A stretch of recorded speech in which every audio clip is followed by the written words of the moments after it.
Mula nang mamatay si Daddy, wala na akong karamay sa buhay na ito. Pati ba naman ikaw, Yaya Rose, iwan mo na rin ako? Aba, itong bata na to, kung ano sinasabi eh.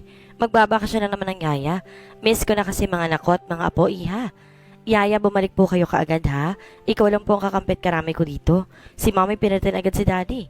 Tapos dito na tinira ang anak ng mga bago niyang asawa. Anak, intindihin mo na lang ang mommy mo. Kailangan niya ng katuwang sa pagpapalago ng negosyo niyo. Bata pa naman ang mommy mo. Maghahanap yan ng pagmamahal. At yan ay agad yan natagpuan sa piling ng stepdad mo kay Melchor. Ako kaya nanay, kaya ni mommy mamahalin. Simulat sa pool kasi hindi ko naramdaman na minahal niya ako. Hindi ba ako sasapat para wag na siya mag-asawa ulit? Hindi ko matanda ang niyakap niya ako o inilagaan kapag may sakit. Si daddy lang lagi nasa tabi ko, anak. Hindi ko rin alam kung bakit ganyan ang mommy mo sa'yo. Siguro mas may ilan siya na dahilan, iha. Yaya Rose, ito na ang huli mong sahod. Nandyan na rin yung bayad sa tagal ng serbisyo mo sa amin. Salamat, ma'am. Magbabakasyon ako pero hindi ako aalis. Babalik pa ako at nangako ko sa alaga ko. Nay Rosa, malaki na sa Jasmine. Hindi rin niya kailangan ng yaya. At medyo may edad ka na rin. Mas kailangan ka ng mga apo mo. Ako na ang bahala magsabi sa kanya. Mas mabuting wag ka na magpaalam para hindi na siya mas lalo masasaktan. Pero Ma'am Divina, kawawa naman ang alaga ko. Tiwalang-tiwala siya na babalik pa ako. Mahal na mahal kong batang yan, ma'am. Nay Rosa, hindi ko kailangan yung pagmamahal mo para sa anak ko. Mas lalong lumalayo yung loob niya sa akin kapag nandito ka. Ma'am, kayong lumalayo sa kanya. Ilang beses ko nang narinig sa alaga ko na never niyang naramdaman na minahal mo siya bilang isang anak. Mahal ko ang anak ko, Nay Rosa. Hindi ko lang masyado mapakita sa niya yon dahil nandyan ka palagi. Pero mahal ko ang anak ko. Kaya mas alam kong wala ka muna dito para makapag-bonding kami mag-ina. Divina, darling, dinig kong pinag-uusapan niyo na mayordoma. Tamang ginawa mo na hindi na i-spoil masyadong anak mo. Kung ituring niya kami dito sa bagay, para kang may nakakahawang sakit. Mas gusto pa niyang kasamang matandang yon. Ako din naman, Melchor. Nagsiselos na ako pati sa closest sila ng anak ko. Mas mainam kung wala muna siya dito. Ngayong wala ng daddy niya, dapat niyang sundin lahat ng gusto ko. Kasama na rito ang engagement na ng lalaking gusto ko para sa kanya. Kay Christian. Naalala mo ba nung parting dinilohan natin? Siya nag-iisang anak ni Congressman Albert at Carmen. Magkaibigan ng mga pamilya namin. Kinausap na ako ni Armen tungkol dito. Christian likes my daughter at gusto niya mapangasawang anak ko, kaya sa 18th birthday ni Jasmine, I will announce her engagement party. Anak, gusto kong gumawa ka ng paraan para mabaling sa iyong atensyon ng isang Christian. Alam mo bang balak ng tita Divina mo na ipakasal si Jasmine sa lalaking yon? Isa lang ang alam kong dahilan kaya nagmadala sa Divina para makasal si Jasmine. Para sa merge ng dalawang kumpanya at para sa last will and testament ng dating asawa. Gusto na ikang makabingwit sa lalaking yon. Mas malaki ang tsansa natin na makuha ang kumpanya ng mga Montenegro. Gamitin mo ang utak mo, anak. Ngayon nakapasa na tayo sa mundo ng mayayaman, aba dapat wag na nating hayaan na mawala ulit sa atin. Ara, sirain mo si Jasmine sa mommy niya. Akong bahala sa iba. Magpapabango tayo sa mga Sanchez at tunahin natin ang asawa ko. Sisip-sip ka sa kanya, pamoran siya ng amor sa anak niya. At kapag magkasalan sila, doon na tayo gagalaw. Lance, faster! Grabeng babaeng to pagdating sa kama. Napaka-wild. Ang ingay-ingay, nawawalan siya ng gana. Laking gulat na lang yan nang bigla na siya itulak nito para sampalin. How dare you? Anong shine? It's Lara. Andayan mo siguro babae, no? Sinasabi ko na nga ba, pinaglalaroan mo lang ako. Ang sama mo. Napakamata lang siya sa ulo. Nandun eh. Konting-konti na lang maiiraos na niya pero sumablay. Lara, honey, alam mo naman ba, di ba na simula pa lang, sinabi ko na sa'yo ayaw ko ng commitment. Just fun. So, laro-laro lang to sa'yo? Ilan ba kami pinagsabay mo? Sumagot ka. Pinakain niya sa babae yung bungangera. Napakaingay. Tatlo kayo ng dinedate pero bukod na ikaw lang sumasama sa akin dito sa kondo. Ang sama mo. Sana makarma ka. Sana makatagpo ka ng katapat mo. Huwag sanang danasin ang kapatid mo ang dinanas ko. Napatimbag ang sisinrinig. Huwag mong isasali ang kapatid ko dito. Dadaan muna sila sa mga kamay ko bago mo nila masaktan ang kapatid ko. Oo, gago siya. Pero hindi siya papayag na may manakit sa kambal niya. Lara, we're done. Saan ito na huli natin pagkikita? I am sorry, okay? Pero hanggang doon lang talagang kaya kong ibigay. Humanap ka ng lalaking na babagay sa'yo. Makarma ka sana. I hate you. Tandaan mo to, gaganti ako sa'yo. Nabingi yata siya sa lakas ng sampal nito. Dinig na dinig niya ang lakas na bagsak ng pintuan. Mga babae talaga. Binigay mo ng gusto pero naghahangad pa rin na masigit sa kanya mong ibigay. I am sorry, Lara, pero hindi ko na kaya magmahal ulit. After that heartbreak, hindi ko na kaya magtiwala ulit.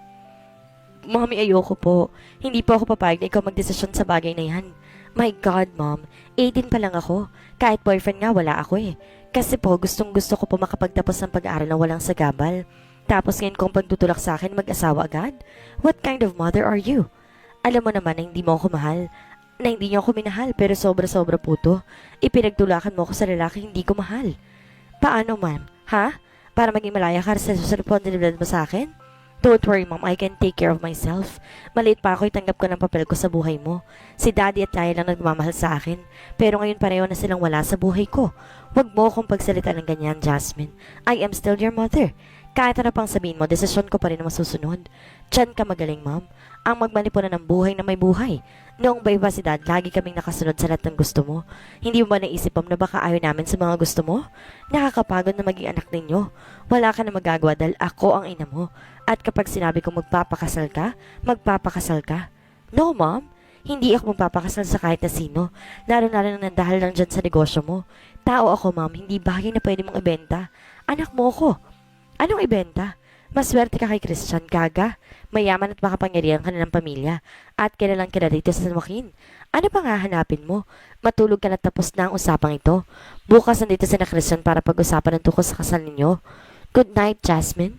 Hindi mo ako mapipilit sa gusto mo, ma'am. Sawang-sawa na ako. Dali-dali siya nagbihis. Aayaan niyang uminom ang mga kaibigan para damayan siya. Bakit ganun si mommy, dad? Sana hindi mo muna ako iniwan, dad. Wala na akong kakampi sa buhay na to. Buti pa lumayas na ako sa pamamahay na to para hindi na ako mapipilit ni mom na may kasal. Sana ganun lang kadali. Waiter, one more shot of tequila please. Hindi siya sinipot ng mga kaibigan niya kaya eto siya, mag-isa siyang umiinom. Nagkanta samid-samid siya sa unang shot pa lamang pero nasanay siya sa katagalan sa lasa. Hilong-hilo na siya at halos hindi na makatayo.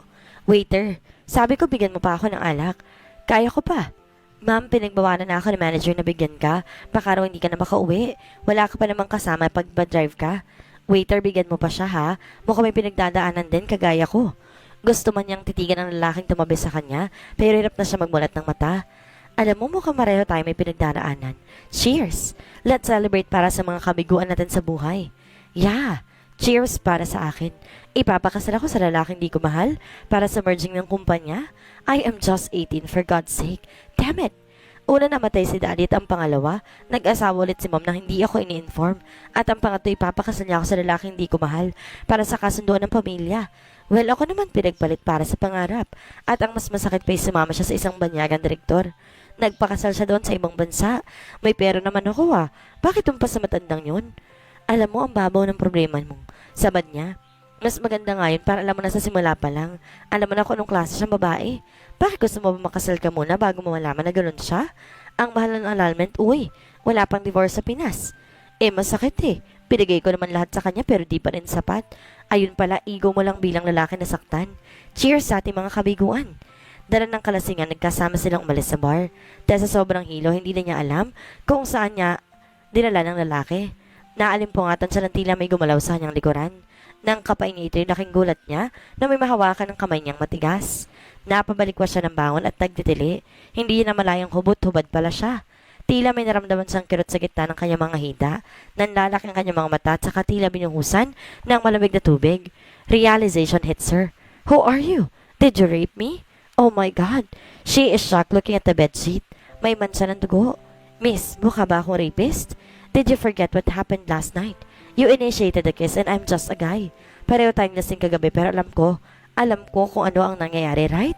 Miss Tiger's in bed. How dare you accuse me on initiating the kiss? Wala nga ako matatandaan pero may eksenang naaalala niya. Pero never naaamin siya. She is sore down there pero hindi niya pinapahalata. Dali-dali siya nagbihis. Ngayon lang nagsingkin sa isip niya mga naganap kagabi. Miss, look, I'm sorry kung nasaktan kita kagabi.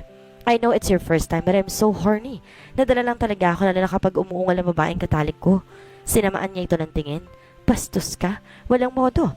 Pero sa halip mainis dahil sinigawan niya, mukha pa itong naaliw habang pangising-isip pa nakatingin sa kanya. Miss, hindi ako bastos. Nagsasabi lang ako ng totoo. Sarap na sarap ka pa nga kagabi habang nasa loob mo. Shut up! I hope this is the last time that I see your face. Gigil na talaga siya sa kabastusan ng bunganga nito. Kung ano man ang nangyari sa atin kagabi, isang pagkakamali yun na pinagsisisihan ko habang buhay. It is expected naman, miss. Drinking alone in that bar seduces men showering her cleavage. Hindi ako magtataka na isa ka sa mga babaeng niya kinala ko. Liberated and giving herself freely to the man he didn't know. Isa nakakabinging sampal ang binigay niya sa lalaki. How dare you? You don't know me, kaya wala kang karapatang pagsalitaan ako ng ganyan. Dali-dali silang tumakbo palabas, dala ang alaala niya sa lugar na yon. Ang saksi kung paano niya binigay ang puri niya sa isang estranghero. She lost her virginity at sa lalaking yun pa niya na ibigay. Ubod nga ng gwapo pero napakabastos. Pagkarating niya sa bahay, agad siya nagkulong sa kwarto. She is still sore down there, between her thighs. Dahan-dahan siyang tumayo para maligo. Napapangiwi siya dahil medyo mahapdi pa rin ang kanyang pagkababae. Anong kagagahan ang pinagagawa mo sa iyong sarili, Jasmine? Kastigo niya sa kanyang sarili. Humihikbi siya habang nakatapat sa katawan sa dutsa. Anong gagawin ko ngayon? Nawala ng pinakaiingatan niyang babae. Kasalanan to ng lalaking yun. Gusto ko lang naman makalimot saglit sa problema. Pero bakit mas lalo namalha? Jasmine, nandito na sina Anthony. Lumabas ka na dyan. Tawag ng mommy niya. Nag-iingit-ngit ang kanyang kalooban habang bumababa ng hagdan. Mahapdi pa rin ang kanyang pagkababae. Parang may dumaang anghel na umupo siya sa harap ng mga ito. Nagsitahimik ang lahat. Ano pong pag-uusapan natin? Tito, tita, and Christian, napadalo kayo. Pinalamig niyang kanyang boses para maramdaman namang ito na ayaw niya. Jasmine, singit ng kanyang mommy. Nandito sila para formal na mamanhikan. Hindi siya makagalaw sa kanyang kinaupuan. Ayoko po na maging bastos pero please, hindi niyo pwedeng diktahan kung ano po yung gusto ko. Ayoko po na magpakasal sa anak ninyo. Christian is my friend at hanggang doon lang kaya kong ibigay. Ayoko siyang gamitin para lang sa pagsanib ng mga kumpanya.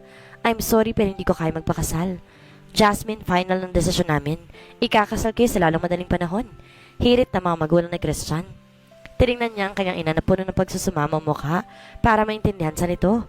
Anak, ngayon kita kailangan. Sana huwag mo akong biguin. Buhay pa ang daddy mo ng pagkasundan ng kasal ninyo pagdating mo ng 18. Napatakip siya sa kanyang bibig. Ma'am, bakit kayo ganyan? Paano kaligayahan ko? Hindi niyo ba naisip yon? Napahikbi siya sa harapan ng mga ito. Dala na rin ang nangyayari sa kanila ng estranghero at ang nangyayari sa kanya ngayon, tuloy na siyang bumigay at napahagulol sa harapan ng mga ito. I am sorry, Jasmine, but that's our final decision. Kahit anong anak mo dyan, hindi kami mabibigyan. Abala ang lahat sa paghanda na kanya nalalapit na kasal. Nung una ayaw niya makipag-cooperate pero nangako si Christian na after 5 years kapag hindi pa rin nila magustuhan isa't isa, magpapanal sila. Ma'am Jasmine, ito po ang dala ko na pinabili mo sa akin sa palengke. Napapalanok siya ng kanyang laway habang nakatingin sa manggang hilo na dala ng kanilang kasambahay. Thanks, Mina. Pakibalatan naman please, tapos pakiligan na maraming bagoong. Pagkatapos dalhin mo sa kwarto. Ayoko mang kumain niya na lang kakainin ko. Ewan ba niya, dito ng mga nakarang araw, matamlay siya. Wala siyang ganang kumain pero pagdating sa manggang hilaw, sarap na sarap siya. Kahit pilitin niyang kumain sa mga dating paborito naman niyang pagkain, pero naduduwa lamang siya. May hinala siya sa kung ano nararamdaman niya pero imposible. Sa mukha pa ng lalaking yun malabong hindi yun gumamit ng proteksyon. She is stressed. Kailangan niya magpa-check up. Malapit ng kasalan ng Jasmine at ayaw niya magsisi sa huli. Kung tamang hinala niyang buntis siya, uurong siya sa kasal. Isa pang pinoproblema niya ito mag-amang kinupkop ng mommy niya. Napaka-plastic. Ang madrasong halatang pinaoperahan ng ina niya. At itong maldita lamang makawaldas ng pera, akala niya pera nila. Dr. Lopez, kamusta po? Ano pong resulta? Kinabahan siya at sinadya niya talaga sa klinik ang private doctor nila para malaman kung totoong hinala niya. Jasmine, Iha, alam ba ng mommy mo ito? It is positive. Nagdadalang tao ka. You are 6 weeks pregnant. I advise you to tell your mom about this soon bago ka papagpiyesa ng mga kilala ko. Nanlalamig siya sa kaba habang kumakatok sa kwarto ng mommy niya at ng stepdad niya. Mom, can we talk? She's dead. Paano niya ipapaliwanag to sa kanyang ina? Ngayon lang sila medyo naging okay ng kanyang mommy pero ngayon, hindi niya alam kung mapapatawad pa ba siya nito. Galit na galit si mommy nang malaman niyang kalagayan ko. Halos itakwil niya ako bilang anak. Sampal, sabunot ang ginawa niya sa akin. Mommy, mommy, I'm sorry. Iyak ko. Malandi ka, Jasmine. Paano magawa na sa akin to? Pinagkatiwalaan kita. Binigay ko siyang lahat ng to at pinaganti mo sa akin, wala kang kwentang anak. Ipapahiya mo ang angka natin, malapit ang kasalan niyo ni Christian, Jasmine. Please, mommy, I'm sorry, it's my mistake. Please let me explain. No, lumayas ka sa pamamahay ko, Jasmine. 5 years later, may mga bagay na hindi mo kayang pigilan at di mo inaasa mangyayari sa buhay mo. May magaganda at pangit pero importante doon kung paano mo ito tatanggapin at harapin ng buong tapang. Sa bawat pagkakamali mo, marami kang matututunan at doon mo rin matatagpuan ang lakas mo kung paano mo ulit bubuuin ang sarili mo na mag-isa. After 5 years of hiding from I'm going home with my son, mapait siyang napangiti.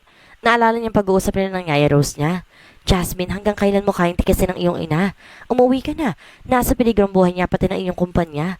Ang baon na anak, baon na kayo sa utang. Winawaldas na mag-amang pera ninyo. Malaki na nawalang pera sa kumpanya. Hirap na ito makabangon. Bakit? Nung kailangan ko ng mama sa tabi ko, nasaan siya? Anak, kailangan ka niya. Lubog na sa'yo sa utang. Ang kumpanya pinaghirapan ng iyong ama. Unti-unting nawawala. Bakit, Nana? Nasaan magaling kong stepdad ang anak ng magaling? Jasmine, sinasamantala nilang may sakit ang iyong ina. Halos sila na nagpapatakbo ng kumpanya. Pero ilang buwan ang laki ng pera na wala sa kumpanya. Napabuntong hininga siya. Hindi niya alam ang aabutin niya sa nilang pagbabalik ng anak niya. Napaismid sa kapag naalala niyang huling usapan nila ng kanyang ina. Bakit nung kailangan ko ang isang inanasan ka, Mom? Kausap niya sa hangin. Hindi niya alam ang gagawin niya ng time na yon. Mommy, I am 5 weeks pregnant. Please, Mom, forgive me.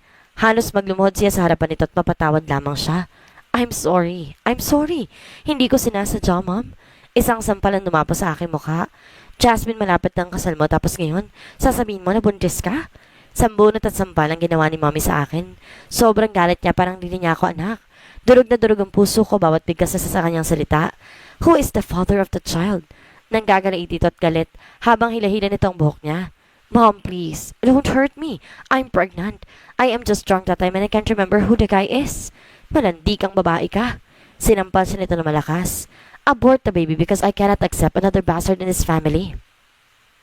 No, Mom, please. I'm begging you. Wala siyang kasalanan. Hindi ko kaya, Mom, please. I'm sorry. Kung gano'n nakapag-desisyon ka na pala, get out of this house. Wala akong anak na disgrasyada. Umalis ka sa pamamahay ko. Lumayas ka at huwag ka nang bumalik. Mabuti na lang may mga iniwan na mayapang lolo at lola niya sa side ng papa niya. Hindi siya naghihirap ng pinilaya siya ng kanyang ina. Sumunod siya sa kanyang yaya sa Bicol at doon na tumira hanggang nakapanganak siya. After giving birth to Zach, bumalik siya sa pag-aaral at tinapos ang kurso bilang isang doktor. And after 1 year nag-ibang bansa siya at sinama niya ng anak, kaya kumuha siya ng yaya para personal na mag-alaga sa anak niya. She is a great doctor kaya mabilis na lang para sa kanya ang makapasok kahit sa ospital. Hanggang makilala niya sa California bilang isa sa pinakamahusay na manggagamot. Kung hindi lang dahil sa nabalitaan niya sa yaya niya na hindi na siya nababalik ng bansa, that bastard will go to jail. Isasama niyang magaling na anak. Pinaghirapan niyo ng daddy niya. Wala silang karapatan na maghari-harian. Zach, baby, wake up. Ginigising niyang anak. Kakalapag lang nila sa airport. Finally, baby, we're home. Welcome back, Senyorita Jasmine. Sinalubong siya ng mga kasambahay na matagal nang naninilbihan sa kanila, Ate Mina. Pakakita mga gamit ko sa kwarto. Senyorita, nung umalis po kayo dito, si Senyorita Ara na pong gumagamit ng kwarto mo. Kumukulo ang dugo niya sa narinig. Ate Mina, ako din matipatapon sa labas. Ayoko ng mga basura sa kwarto ko. Senyorita, baka po may galit si Senyorita Ara. Ate Mina, sinong kakampihan mo sa aming dalawa? Ako o siya? Don't worry. Kapag nagalit siya, ipakaladkad ko siya malabas kay Kuya Edward. Napama ang mga katulong sa sinabi niya. Senyorita Jasmine, hindi niyo pa po alam? Ang alin ang hindi ko alam, Ate Mina. Bakit ganyan kayo makatitig sa akin? Senyorita, kasi po matagal nang patay si Mang Edward. Napamulagat siya sa kanyang narinig. Halos walang lumabas na kataga galing sa kanyang bibig. Ate Mina, that's not funny. Huwag kang magbiro ng ganyan. Buhay pa si Kuya Edward. Napahikbi na siya. Hindi niya matanggap sa sariling wala na ito. Ito ang tumatay yung tatay sa kanya nang mawalan siya ng ama. Napahagulo lang siya ng umiling lang mga kasambahay sa mga tanong niya. Kinumpirma namang ito na nakarang taon lang ito namatay. Tinambangan ito sa labas ng kanyang tinitirhan. Nanlulumos siya sa kanyang nalaman. Bakit ngayon lang niya nalaman to?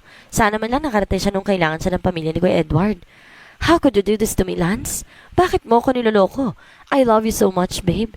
Binigay ko sa yung lahat at pati ng katawan ko. Ano pa ba ang kulang? Bakit nakipagrelasyon ka sa malditang yon? Napailing siya sa kaingayan ng babae. Hindi naman talaga niya ito niloloko. Nagkataon lang nasawa na siya sa relasyon na puro away. Sinubukan niya magtino sa pakiusap na rin ng kanyang ina, pero ilang buwan lang nagsasawa na siya. Napaka-demanding.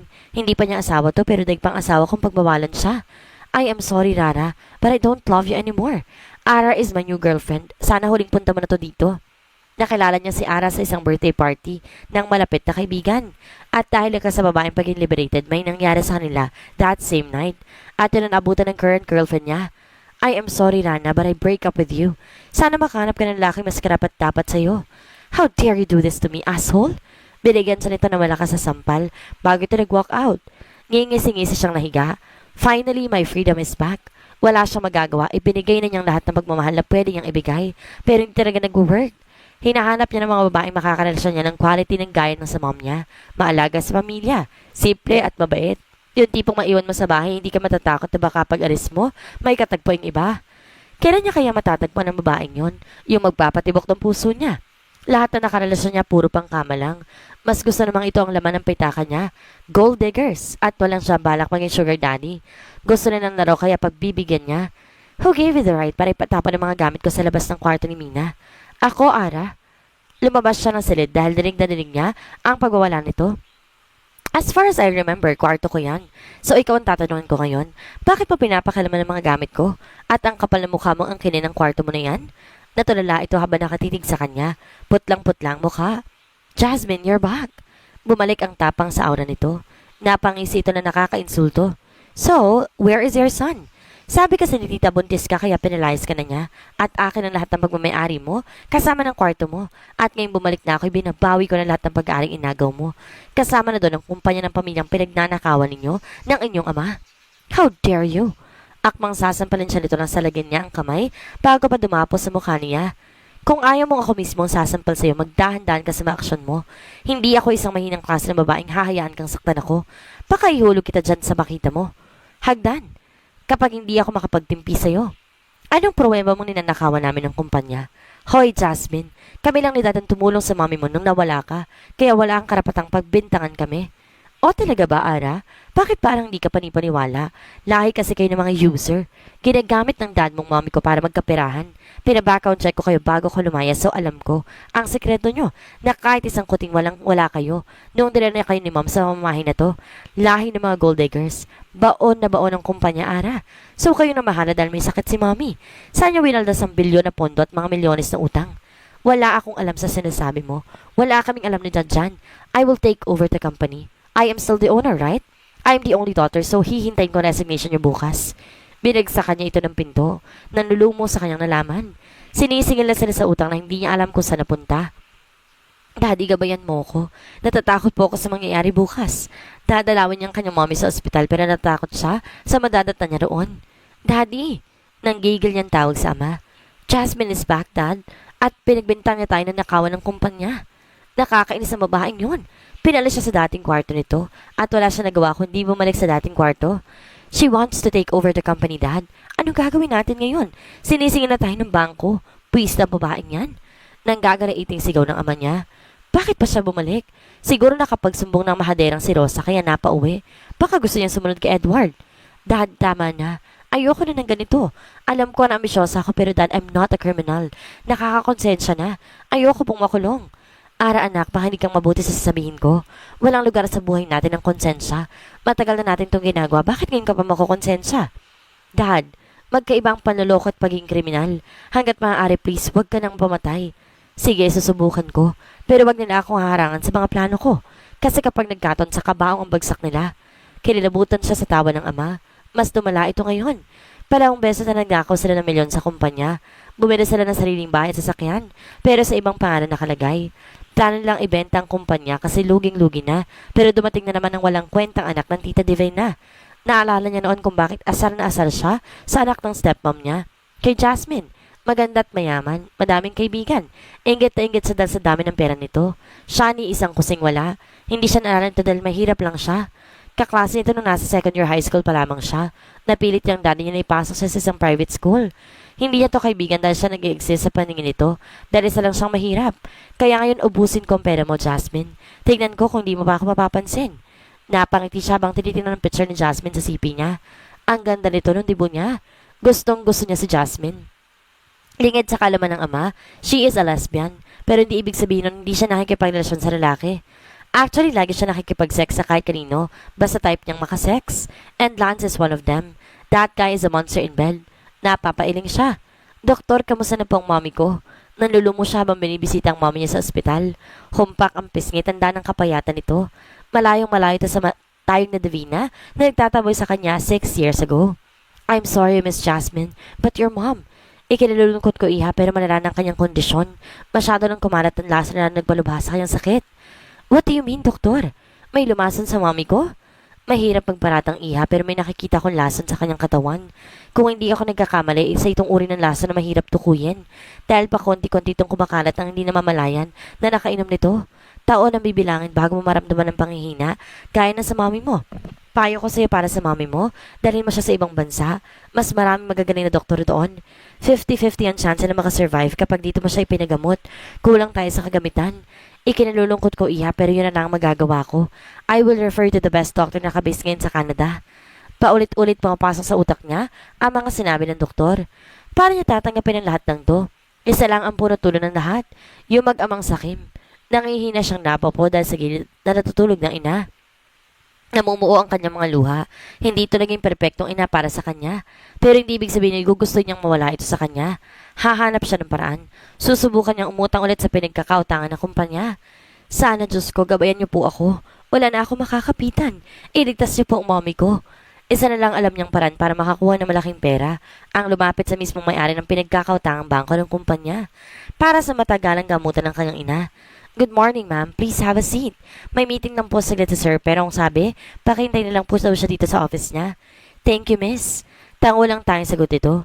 Kinakabahan siya sa kanyang gagawin. Sana may mapakiusapan niya mga Montenegro na sana'y makautang pa ng karagdagan doon sa noon ng utang. Good morning, Miss Jasmine. Lumingon siya sa may pintuan. Bumungad sa kanyang matangkad at gwapong lalaki.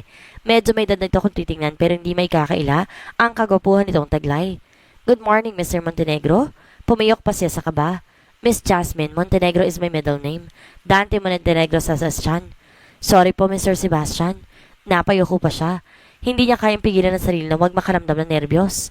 So, Miss Jasmine, napasadya ka. Anong pinagbalingkod ko? Mr. Sebastian, kakapalan ko na pong pagmumukha ko. My mom needs long medication sa ibang bansa at wala na pong perang kumpanya namin. Hihilingin ko po sana kung pwede makadagdagan another 5 million. Please, sir, I will pay after makarecover si mommy. Miss Jasmine, 5 million? Hindi sasapat yun kung sa ibang bansa pa siya ipagagamot. Pero sir, 50-50 po ang mommy ko. Ang sabi ng doktor, baka hindi na siya maagapan kapag hindi pa siya madala doon. Napailing ito habang nakatitig sa kanya.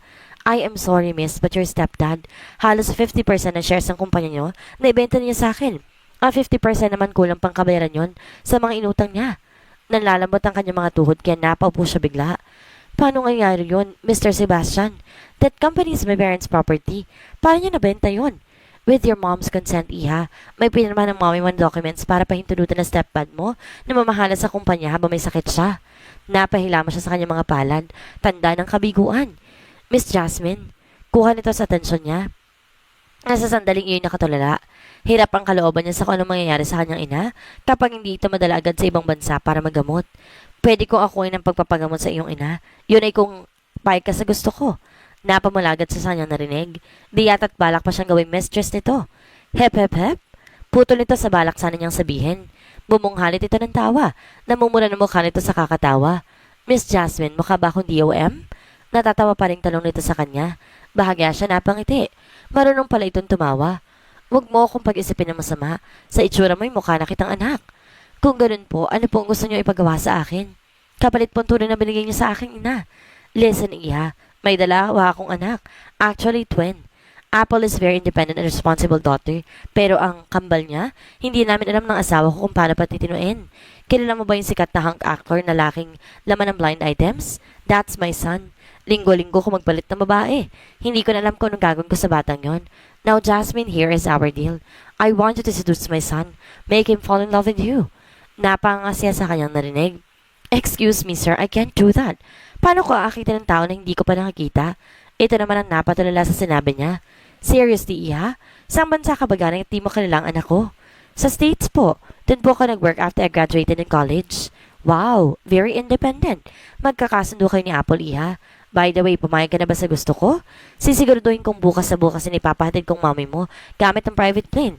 I will hire a personal doctor and nurse para hindi ka na mag-alala habang nandito ka. Paano ko sisimulan ng trabaho ko, sir? Masyadong formal na Mr. Sebastian, iha. From now on, you can call me Tito. Last week, pinag-resign ko yung personal secretary ni Lance.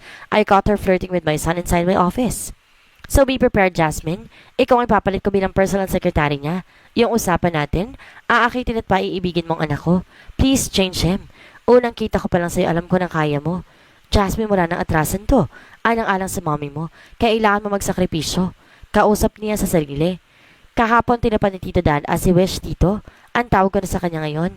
Tinapad niya ang pangako niyang ipadala si mommy sa Amerika para ipagamot. Napabuntokin niya siya habang nag-ayos ng sarili. Nagsusuot ng simpleng damit pang office work. Nilugay lang niya natural na tuwid na buhok hanggang bewang. Simpleng lip tint lang kolorete niya sa mukha. Bagay na bagay sa balat niya ang suot na tela. Unang araw niya bilang personal secretary ng anak ni Tito Dan. Kinakabahan siya ng sobra. Ayaw pa magsuot ng pang sexy baka mahalata pa siya na may balak siyang akitin. Hello, good morning ma'am. Pwede bang magtanong kung saan bandang office ko? By the way, I am the new hard secretary for Miss Terlance Ero Sebastian. Nakakulot ang noon na may pasimple pang pag-irap. Miss Jasmine, right? Please follow me. Hinihintay ka na ni sir sa loob. Taas nung ito naglakad papasok sa isang nakasarang pintuan. Shit! Napapamuna siya sa inis. Bakit nakaligtaan niya magsuot ng salamin? Ang lamig ng pawis niya. Calm down, Jasmine. Kaya mo yan. Kausap niya sa sarili. Miss Jasmine, pwede ka nang pumasok. Tawag na matari na babae sa kanya. Ano kayang trabaho niya dito para harapan at akong liirapan? Kumatok siya na 3 beses bago may sumagot. Please come in. Nainis siya sa tono ng boss itong parang board. Tama nga si Tito Dan tungkol sa pagwagaling ng anak niya. Sumunod sa kanya yung babae kanina. Sir Lance, nandito na yung sekretary na pinadala ng dad mo. Sir Lance, meet your new secretary, Miss Jasmine. Natigagal siya nang bigla itong humarap. Para siya napako sa kanyang kinatatayuan. Titig na titig ito sa kanyang mukha na parang kinakabisado bawat anggulo. Diyos ko, bakit nangyayari sa akin to? Di ba napagbayaran ko rin ng matagal na panahon? Bakit ngayon nasa harapan ko na naman ang katotohanan at ang isang patunay kung gaano ako kagaga? Stupid Jasmine. Kastigo niya sa sarili. Eto na naman kasi siya. Sa paulit-ulit na katangahan para siyang natuon na walang kahirap-hirap siya nitong nahila papunta sa nakakonektang pintuan. Binagsakan nito ng pintuan na nakatulalang babae sa labas. Excuse me, sir. What are you doing? Pilit siyang kumawala sa mahigpit itong pagkakahawak sa kamay niya. Maraming salamat sa lahat na nagsusuporta sa bagong kwentong My Boss is My Son's Father.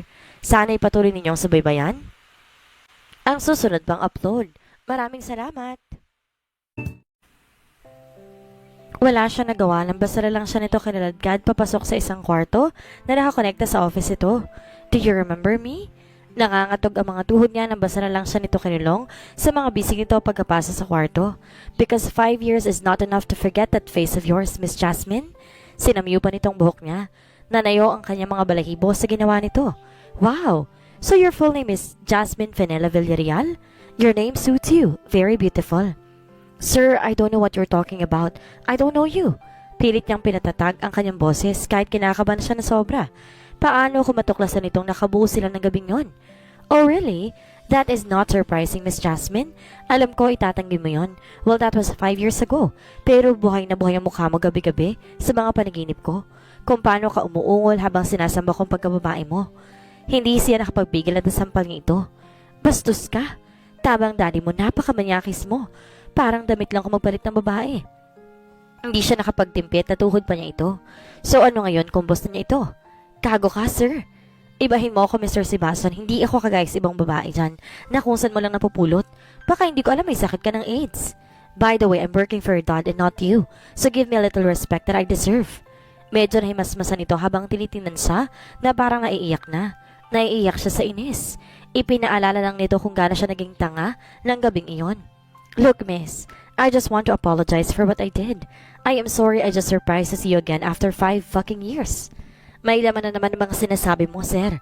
Hindi nga ako yun. Nagkakamali ka lang. Jasmine, bago ka pumasok sa opisinang to, naka-background check ka na.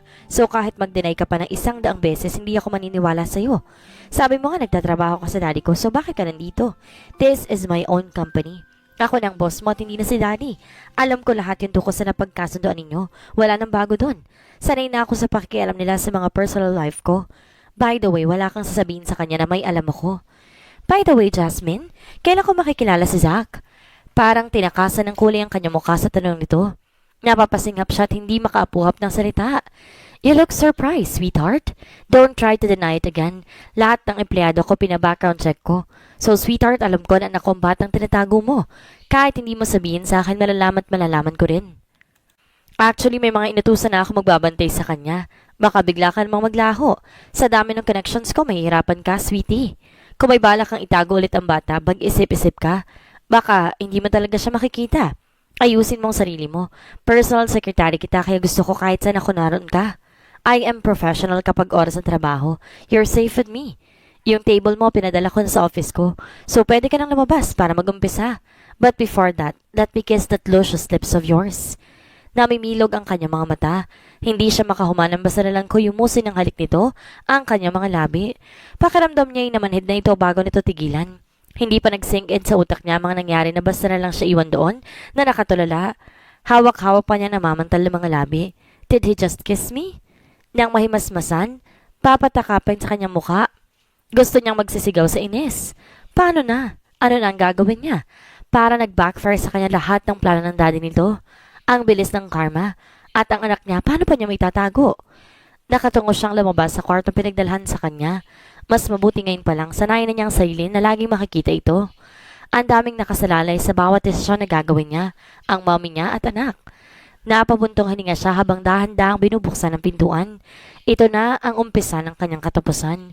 Ang opisinang ito magiging saksi ng kanyang pagdurusa. Sigurado siyang pahihirapan sa nitong sobra pagkatapos ng tuklasan nito. Bahagya siya napangawin ng itong bumungad sa pagbukas niya ng pintuan. Salubong ang dalawang kilay nito habang nakatitig sa kanya. Sa tagal ko nang naghihintay sa'yo dito, bakit ang tagal mong sumunod? Ayaw na ayaw ko yung pinaghihintay ako. Nakabusangot ito habang pinapasadahan siya ng tingin mula ulo hanggang paa. Napapairap siya sa hangin nang bumalik ang pilyang ngiti nito. Napaka-bipolar. Well, para saan kaya kita sa ginawang paghihintay sa akin? Sir, akala ko ba professional kayo pagdating sa trabaho? Tinitigan niya ito ng masama. Let us just start, sir. Natigilan to bago sumeryoso ulit. Good move, sweetheart. Para lagpasin kita sa ngayon. Pero next time wala kang kawala sa akin, baby. Don't call me baby, Mr. Sebastian. I am not your baby. Bahagya niya itong inirapan bago siya nagmarcha papunta sa mesa niya. Naglalaro ang ngiti sa kanyang mga labi habang sinusundan ng tingin ang papalingong sekretarya. Jasmine Fenella, the moment you surrender yourself to me, you are already mine. Ang lambot ng mga labi nito ng kanyang mahalikan kanina.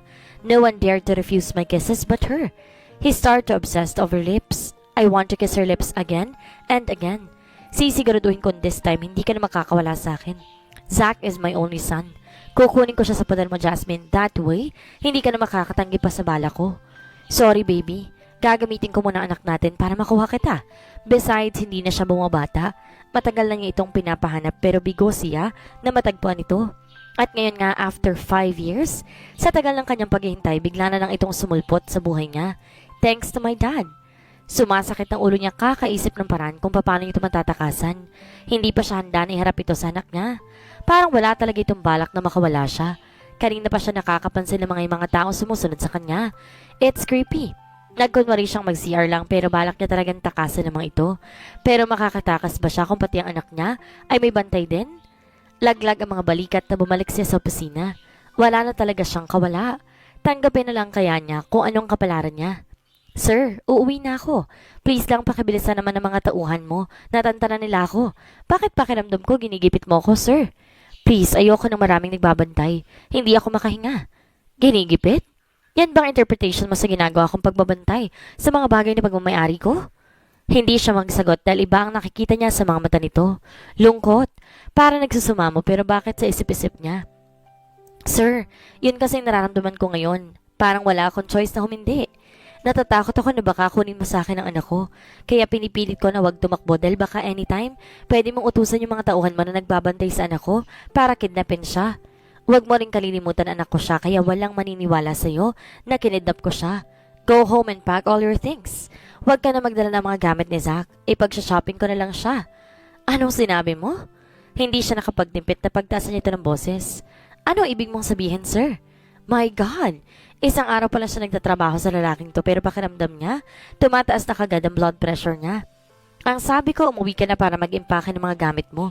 Iuuwi ko na kayo sa bahay. Walang prenong sabi nito. Anong karapatan nitong magdesisyon para sa kanilang mag-ina? At sino naman nagsabi sa sir na sasama kami ng anak ko? Napatiimbagang ito habang nakatitig sa kanya. Kung hindi ka sasama, pwes maiwan ka. Pero kukunin ko ang anak ko and don't try to fight me dahil hindi ka mananalo. Iniwan sa nito nang hindi pa nakaka-recover sa mga pinag-usapan nila. Sa inis niya, ipinulot niya ang isang pares ng sapatos at binato ito. Tamang-tama namang humarap ito sa kanya. Nasapol ito sa ilong. Napatakop siya sa kanyang dibdib. May dugo. Nahintakutang sigaw niya. May takot pa lang sapatos na iyon na suot niya. Nakalimutan niya't basta lang itong ibinato sa lalaki.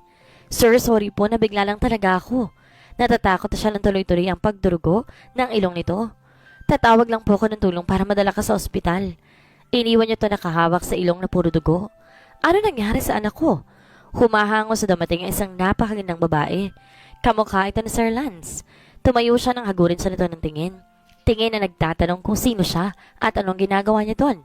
Ma'am, personal secretary po ako ni Sir Lance. I'm sorry po, ma'am. Nakatungo siya at hindi makatitig dito ng diretso. What's your name, miss? Napatingin siya sa kausap. Maaliwalas na ang mukha nito. Jasmine po. Are you related to Divina Villarreal? Kilala pala talaga nito ang mama niya.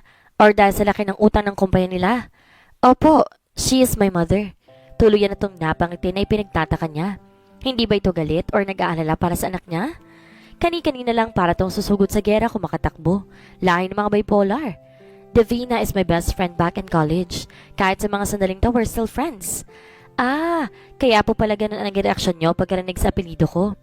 So, Iha, pwede ko bang malaman kung ano nangyari sa anak ko? Tawa ng tawang karap pagkatapos ng sabihin ng mga nangyari. Pero hindi niya sinabi ito ko sa anak. Sinabi lang niya na ang pagiging presko nitong dahilan kaya niya ito nabato ng sapatos.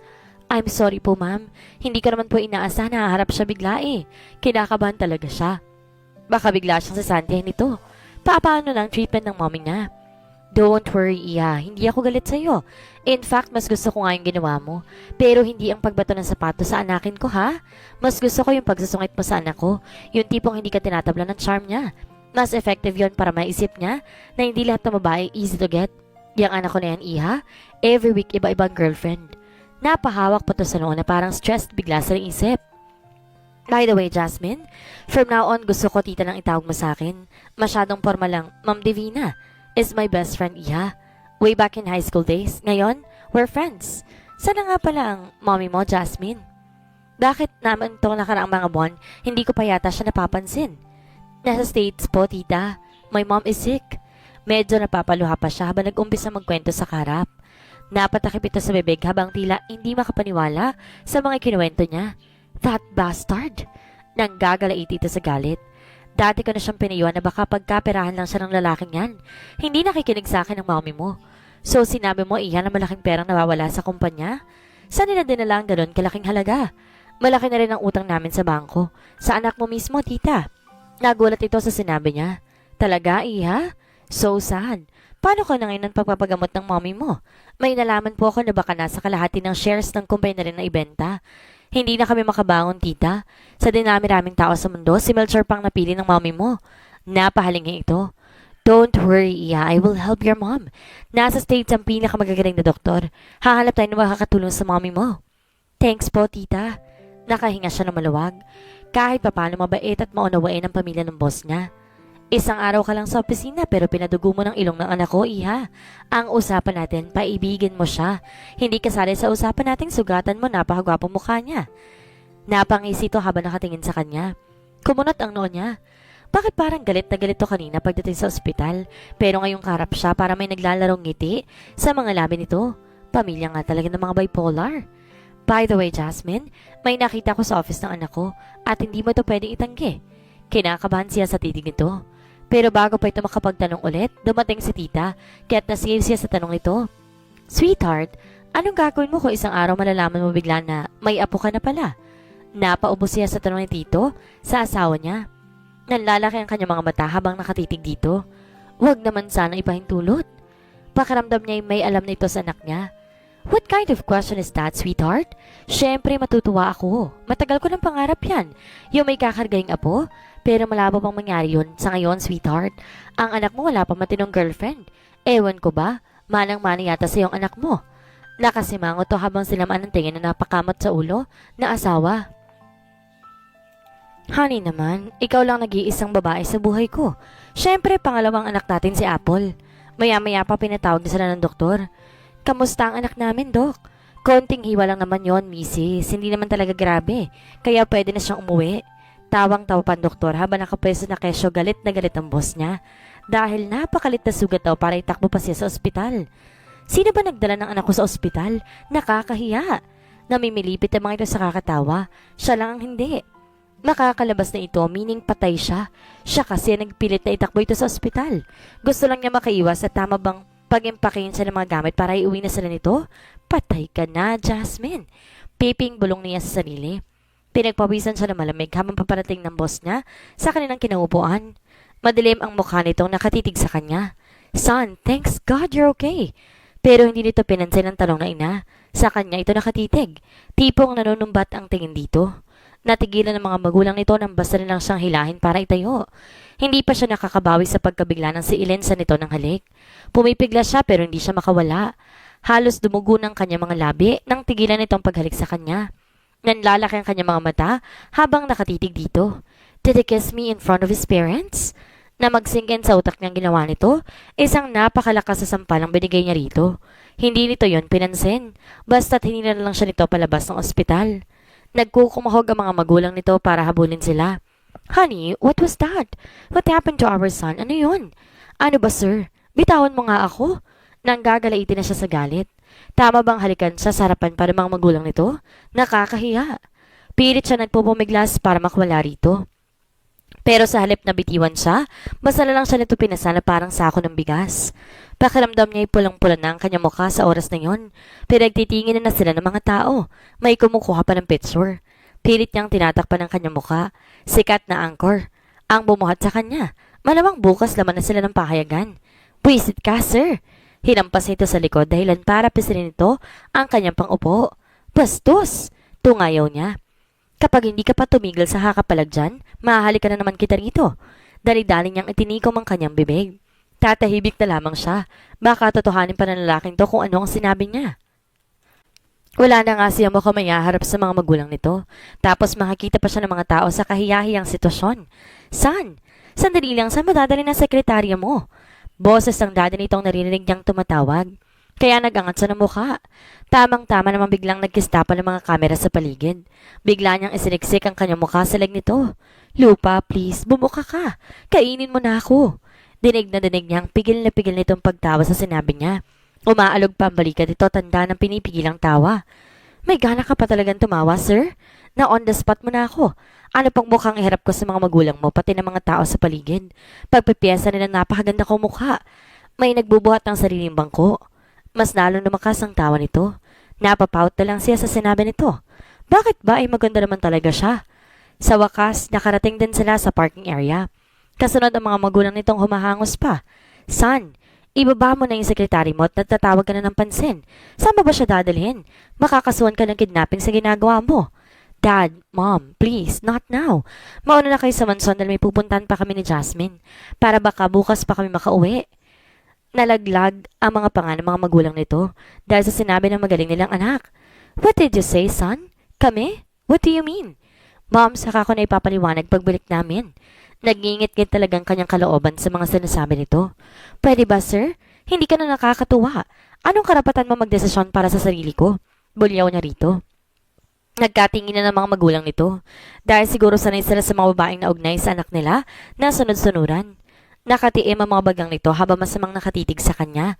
Taas noon naman niya itong nilabanan na masamang kitig. Bakit ba? Totoo naman ang sinasabi niya. Wala itong karapatan sa kanya. Hinaklit siya nito sa mga braso at walang pag-alilangang pinaghugpong nito ulit ang kanilang mga labi. Utang na loob. Masakit pa ang mga labi niya mula kanina dahil sa kagagawa nito. Sa inis niya ay kinagat niya ito sa labi. Ouch! Nabitawan siya nito dahil sa ginawa niya. Akala siguro nito ay gustong-gusto niyang halik nito. Bakit mo ako kinagat? Sinamaan niya ito ng tingin. Bakit palagi ka bang nangahalik? Balik tanong niya. Ang kapal. Bulong niya sa hangin. Because you are mine.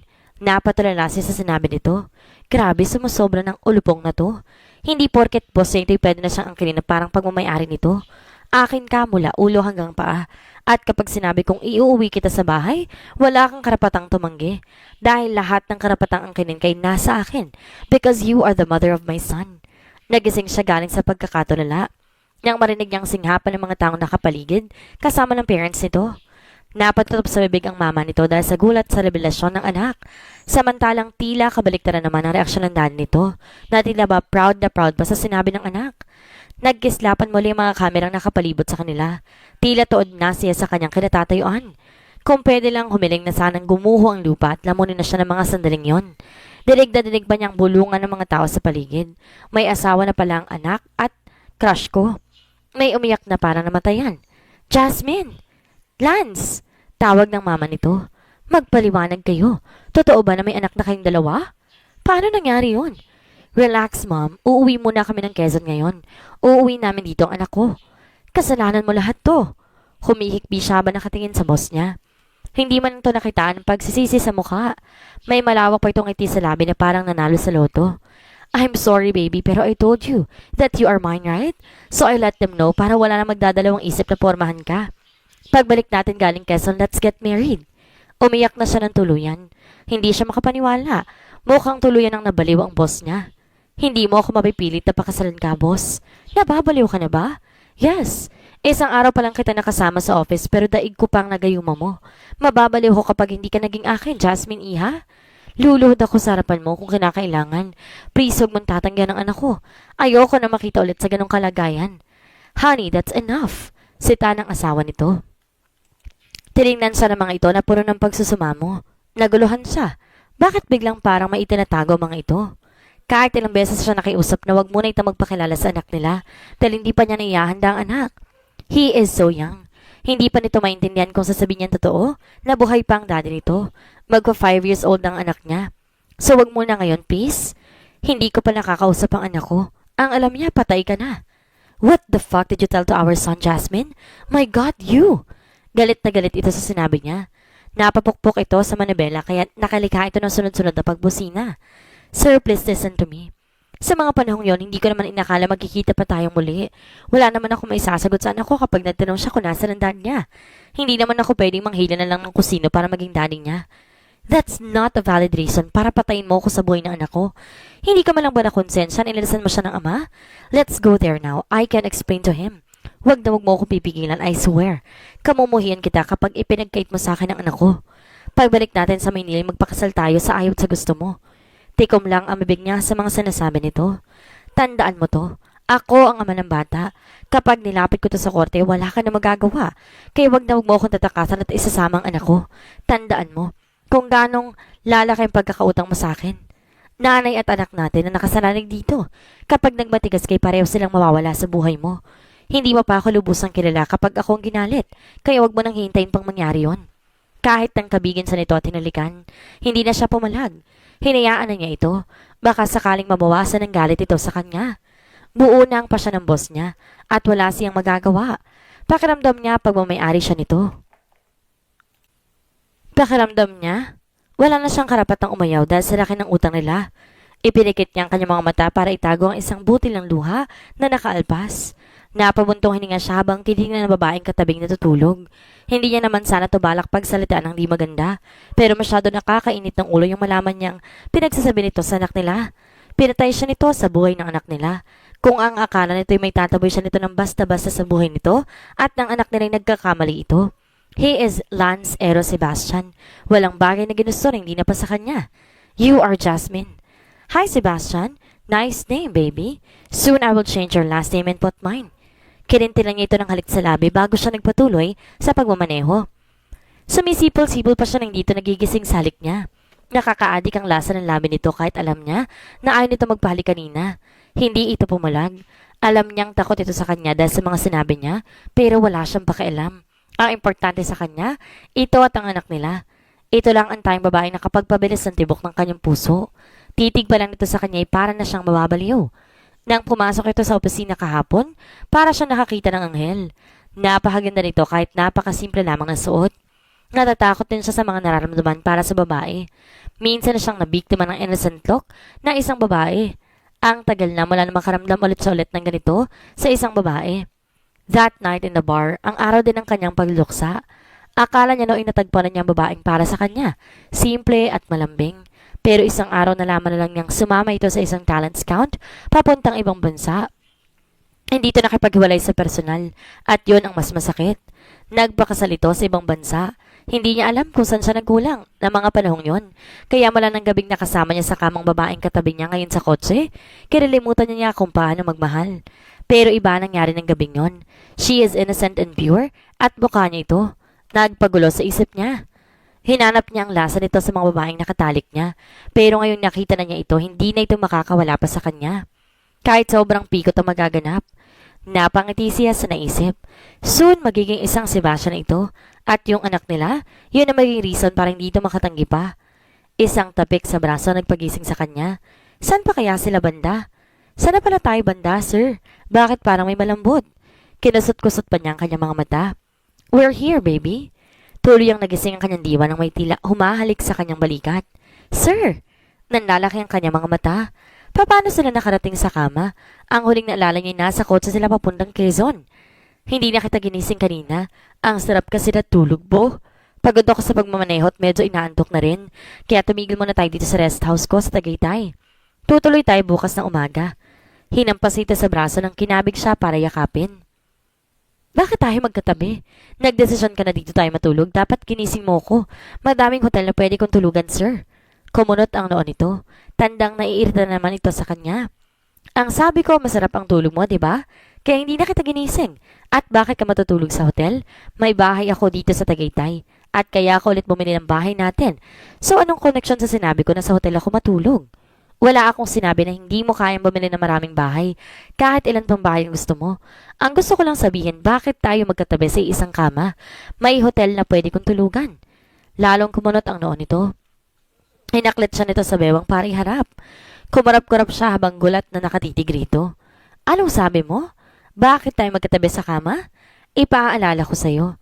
Bigla siya nitong siniil ng halik sa mga labi. Nagpupumiglas siya, pero ang hinayupak mas lalo lang siya nitong niyakap. Hindi siya makagalaw dahil hawak nito ang dalawang kamay niya sa likuran. Halos mapugto ang kanyang hininga bago nito tinigilan ang pagkakahalik sa kanya. Ipapaalala ko lang sa'yo that you are mine. Kung nasan ka, nandun din ako. Ikakasal ka na sa akin soon. Kaya wag mo ako susubukan. Kaya wag mo rin itatanong sa akin kung bakit. Magkatabi tayo sa kama. Alam mo na ang sagot. Dinaganan siya nito at siniil ulit ng halik. This time, puro na ng pag-iingat ang bawat halik nito. Hindi na kasing gaspang ng halik na ginawad sa kanya kanina. Teka sir, pilit niya itong tinutulak. Anong ginagawa mo? Medyo tinatabla na siya sa bawat hawak nito sa kanyang katawan. Relax. Bulong nito sa kanyang tenga na may kasama pang pagkagat. Napapaigtad siya sa ginawa nito. Wala na siya sa katinoan ng simulan siyang hubaran. Nito, wala na siya magagawang natatangin na siya ng init na pinaparamdam ng kaniig. For the second time after long 5 years, she surrendered herself again. Pero sa parehong lalaki lang at sa tatay ng anak niya. Kinapano niyang kanyang dibdib. Malakas ang tibok nito. Ang pagsuko niya ng kanyang sarili sa lalaking katabi ngayon sa kama, hindi siya nakaramdam ng pagsisisi. Napangiti siya. Hindi masama kung bigyan niya ng chance ang sarili. Baka ito na yung time na yun. Hiniling niya sa Diyos na bigyan siya ng taong makasama hanggang sa pagtanda. Yung taong makakaintindi sa kanya, na handang tanggapin ang anak niya at yun ay ang lalaking katabi niya, ang totoong daddy ng anak niya. Good morning, sweetheart.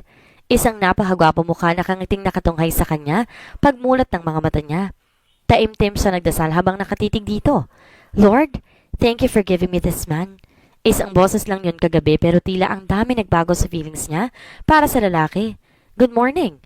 Ganting bati niya rito. Tinitigan niya ito habang may pilyang itis sa mga labi. Tila hindi naman ito makapaniwala na sinuklan niya ito ng pagbati nito sa kanya. Nakatula ito habang titig na titig sa kanya. Did you just say, good morning to me too, sweetheart? Alanganin ang pagtatanong nito sa kanya. Isang tango lang ang tayong naisagot niya sa tanong nito. Ang cute ng boss niya. Mukha itong naengkanto. Bakit boss? Gano'n na ba ako kasama para maging ganyan ang reaksyon mo? Sinubukan niya magdrama kung uubra dito. Nakapout pa siya habang pinapalungkot ang mukha. Kakamot-kamot ito sa ulo ng tila naguguluhan. Kunwari naiiyak na siya, kaya medyo nataranta ito. Hey sweetie, what's wrong? Hush, don't cry. Tila isa siyang batang pinapatahan nito. Gusto na niyang bumungharit ang tao pero pinigilan lamang niya. Do not get upset, sweetheart. I am just surprised to see you smiling and greet me back. I am sorry, sweetie. Tuluyan na siyang napangiti. Just kidding, boss. Napahalakak siya ng tuloy nang umuso ito na tila bata. Ang gaan ang pakiramdam niya habang lulan sila ng kotse at papunta na sila ng bahay para sunduin ng anak nila. Boss, sana pagdating natin doon, hayaan mo muna akong kumusap sa anak natin. Abot lang itang ngiti nito nang panggitin niya ang salitang anak natin. Napapansin niya mula kagabi, dumadalas na ang pangiti nito sa kanya. Sana napatawa na siya nito ng tuluyan. Ang sarap pakinggan na sa mismong bibig mo nang galing ang salitang anak natin. Thanks, Jasmine. Pero may isa sana akong gustong hilingin sa'yo. Ano yun, boss? Seryosong itsura nito. Please stop calling me your boss. I am going to be your husband soon. Napahagat siya sa kanyang labi. Pero mas gusto kitang tawagin na boss. Fine, let's call each other boss. Alanganin siya napangiti. Okay, boss. Nakapangawi siya nito nang kaya nitong magisin. Bakit parang pumangit bigla? Nag-iba ang kahulugan ng salitang boss para sa kanya. Napahagat siya sa kanyang labi. Oh, she is hopeless. Jasmine, kailan ka pa naging malandi? Kastigo niya sa sarili. Kinilig nang naman siya. First time niya makaramdam ng ganito sa isang lalaki. We are here, boss. Tinignan niya ito na hindi ito kumibo. Boss! Tawag niya para kunin ang atensyon nito. Busy ito sa pagmamasid sa paligid. That's Yaya's house. Nandyan sa loob ang anak mo. Huwag ka munang bababa at ako munang kakausap sa bata. Bakit iniwan mo ang anak natin dito sa napakalayang lugar? Safe ba dito? Parang ang daming tama na dinaanan natin kanina. Napasimangot siya sa sinabi ng boss. Bumalik na naman ito sa pagiging suplado. Boss, nung pinalayas ako sa amin dito ako tumira, mababait ang mga tao rito. At hindi plastic. Mukha lang silang tambay pero masasipag ang mga yan at may matitinong trabaho. Huwag bang husga ng kapwa. Hindi porket malit lang ang mga bahay rito ay masasama na silang tao. Simple lang kasing pamumuhay namin dito sa probinsya, boss. Wala akong sinabing masasama ang mga tao dito. Ang sinabi ko kung safe bang anak natin na dito siya nakatira. Ang daming nagpataong nagpakalat-kalat sa labasan. Listen, hindi lahat ng mabait sa'yo mabait na Jasmine. Minsan mukha lang silang mabait dahil may kailangan sila sa'yo. Paano kung wala na silang mahihita sa'yo? Gawan ka na nila ng masama. Kumunot ang kanya noo sa sinabi ng boss. Mukhang may pinanggalingan ng mga sinasabi nito. Boss, may problema ka ba sa mga dating kakilala? Bakit tila may pinaguhugutan ka sa mga sinasabi mo? Long time ago, there's this one girl who caught my attention. Mabait, maganda, matalino, at napakasimple pa. Lahat ng hinahanap ko sa isang babaeng nasa kanya na. She was my first love. She is also from the province. Kaya tuwing weekend umuwi kami sa kanila. Pinakilala niya ako sa mga magulang niya at sa mga relatives niya. I really fell for her. Kaya niligawan ko siya at naging kami. Tutol man sila. Mom at dad, sa kanya pero wala sila nagawa. Kaya hinayaan nila ako sa bagay na yon. Siguro umabot kami ng 3 taon bago ko napansin ang unti-unti niyang pagbabago. Ang dami niyang hinihingi sa akin. Halos ako na nagpapaaral sa kanya. Pati sa pagpapadala ng pera sa magulang niya, sa akin niya hinihingi. Pero okay lang sa akin. May pera ko dahil sa murang edad, madami na akong ipon sa bangko. Isang araw inaya ko siya mag-date. Dahil weekend naman pero sabi niya she's busy. At may tatapusin pa siyang project. Need na daw agad matapos. May plano kong surpresahin siya. Bumili ako ng bulaklak at chocolate pero wala akong inabutan sa apartment niya. Ang sabi ng landlady, umalis na daw ng bansa kasama ng mapapangasawa niya. Ako yung boyfriend. Hindi ko matanggap na napaikot ako ng isang babae. May pera ko kung yun lang ang habol niya. Nung nasa States na siya, nag-long distance call pa siya para lang makapaghiwalay. Sumama siya sa isang talent scout at yun yung huling pag-uusap namin. Nalaman ko na kinasal siya na hindi sinasadyang mabuntis. Doon mismo sa sinamahan niya. I'm sorry kung nagkwento ako sa'yo. Hindi ko nilalahat pero may trust issue ako sa mga taong mukhang mababait. How about me? Tingin mo ba kagaya rin ako ng ex mo? Alam mo bang, unang kita ko pa lang sa bar, parang may espesyal na talaga sa'yo. At yun yung isa sa Thailand, kaya hindi kita makakalimutan. Lalo na yung mga nangyari sa atin. You are my first virgin. Pinamulahan sa mukha dahil sa sinabi nito. You don't need to say that, boss. Matagal na nangyari yun at nasing tayong pareho that time. I am your first virgin? Shit. Kahit sinabi na nandaan sa kanya na kabi-kabilang girlfriend ito, hindi pa rin niya matanggap. Pakaramdam niya isa lang siya sa mga babaeng yun. I read your mind, sweetheart. Your silence scared me a lot. You are my first virgin and it's true. Aaminin ko that I'm not the perfect guy pero I will promise na ikaw nang huli. I just want to be honest with you, that's why I'm open up myself. Gusto ko lang makilala mo ako ng lubusan. Kung ano ako dati, kung gaano ako katarantado. Para malaman mo kung saan ako nagsimulang maging mapaglaro sa mga babae. Gusto ko malaman mo kung gaano ako binago ng Pasko at kung paano ako willing na magsimula kasama ka at anak natin. Ayoko magsinungaling sa'yo. Kumurap-kurap siya para pigilan ang luhang gustong umalpas sa kanyang mga mata. Damang-daman niya sa puso ng bawat pangungusap nito ang mga titig itong punong-puno ng pagsusumamo na wag itong husgahan. Kailanman hindi ito naging masaya sa piling ng kahit na sinong babae. Nalulungkot siya para dito. That bitch ruined him. I'll swear kapag makaharap niya ang babaeng yun, kahit 2 sampal, igaganti niya ito. Don't worry, boss. I understand you. Pero hindi ko sinabing tamang ginagawa mo. Masama ang gumamit ng tao at magiganti. Medyo natamaan siya sa sinabi niya. Siya mismo gustong samparin ng ex ito. Thanks, sweetheart. I am ready now to meet You. I want to be a good father to him. Kaya gusto ko magtiwala ulit. Ngilitian niya ito. Para mapanatag. She want to give him a chance to be a good father to his son at para na rin sa kapayapaan ng loob niya. She smiled at him and held his hands. Magkasabay silang pumasok sa bakuran kung saan naroon ang kanilang anak. Sabi ng yaya niya kakagising lang daw ng bata. She is smiling and chuckle. Mukhang may kinakabahan. Ramdam niya ang panginig ng kamay nito. Trust me, boss. Zach will accept you. He is a nice kid. Napahagat siya sa kanyang mga labi. Tanda ng pinipigilang emosyon. Hindi niya may paliwanag ang kanyang nadarama. Hindi niya nakitaan ng galit or panunumbat ang mukha ng anak. Ang mga mata nito'y punong-puno ng saya habang titig na titig ito sa kasama niya. Mommy? Tawag nito, pero mga mata nito'y nakatitig sa lalaking kasama niya. Bumuhos ang kanyang luha nang bigla itong salubungin ng yakap ang natutunalang ama. Manghang-mangha siya sa reaksyon ng anak habang tila hindi naman makapaniwala si Lance sa nasaksihan sa anak. Do you know me? Tumango ang bata, tanda na kilala nito ang ama. Kahit kailan wala siyang binanggit sa anak niya tungkol sa daddy nito. Daddy, I know it's you. Hinawakan pa nito ang ama sa mukha para titigang mabuti. Nakikita kita lagi sa TV. Minsan po nakita rin kita sa mga magazines. Tapos one time po may nagsabi po sa akin ng parents and friends ko na baka you are my dad daw po. Kasi po, I'm your younger version. So when I asked mom about you and she said you're dead, I did not believe her. I am just waiting for her to come back. Am I right, Dad? You come for me and mommy. She is speechless. Hindi niya akalaing sa edad nito'y kaya pa nito makapag-isip ng ganito. Parang mature ang mag-isip. Iha! Tawag sa kanya ni Yaya. Kanina pa siya dito sa garden sa likod ng bahay. Hinayaan niya muna ang mag-ama sa loob. Natatakot siya sa nararamdaman. Nagsiselo siya sa closest na mag-ama niya. Parang bigla siya nakalimutan. Kung mag-usap pa mga ito, parang wala siya sa paligid. Parang naging outsider siya. Napasimangot siya sa naisip. Ano po yun? Sagot niya sa yayang kanina pa palang tumatawag. Ngayon nandiyan ang tatay ng anak mo, sana gawin mo ko na nararapat. Ano po ang ibig niyong sabihin, Nay? Bigyan mo ng buong pamilya ang anak mo, Jasmine? Tingin ko naman mabait at mabuting tatay naman si Sir. Kitang-kita ko ang pagkasabik na sa bata. Kaya nga yung isa dyan, nag-walk out kasi hindi na panapansin. She pouted her lips sa sinabi ng yaya niya. Yaya naman eh. Napahagikik lang matanda. Tandang nasisiyan ito sa reaksyon ng dalaga. Matagal-tagal na rin buhat ng masilayan niya ang totoong ngiti nito. Buong araw nilang ipinasyal ang anak. Ngayon lang kasi nito mapakapasyal sa magagandang tanawin sa lugar.